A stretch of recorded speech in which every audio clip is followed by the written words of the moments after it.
بسم اللہ الرحمن الرحیم۔ محترم ناظرین، آج یہ سیکھیں گے کہ نبی کریم صلی اللہ علیہ وسلم پر وحی کیسے آتی تھی۔ تو حضرت جبرائیل علیہ السلام آ کر ایک یا دو آیات یا ایک سورت آپ صلی اللہ علیہ وسلم کو پڑھ کر سناتے تھے۔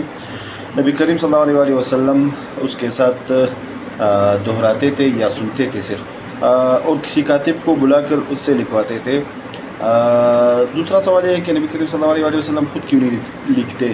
تو اس کا جواب یہ ہے کہ نبی کریم صلی اللہ علیہ وسلم امی تھے، یعنی اسے لکھنا اور پڑھنا نہیں آتا تھا۔ امی کا معنی یہ ہے کہ لکھنا اور پڑھنا جسے نہیں آتا ہو۔ تو نبوت کے وقت تک نبی کریم صلی اللہ علیہ وسلم امی تھے۔ اس کے بعد تو اللہ تعالیٰ نے نبی کریم صلی اللہ علیہ وسلم کو ساری دنیا سے زیادہ علم دیا، فضیلت دیا، امتیاز دیا اور مرتبہ دیا۔ تو نبوت کے وقت تک نبی کریم صلی اللہ علیہ وسلم امی تھے، جیسے کہ قرآن کریم سورۃ الاعراف آیت نمبر 157 میں اللہ تعالیٰ فرماتا ہے الذین یتبعون الرسول النبی الامی۔ نبی امی، قرآن کریم میں اللہ تعالیٰ نے خود نبی کریم صلی اللہ علیہ وسلم کو امی کہا ہے۔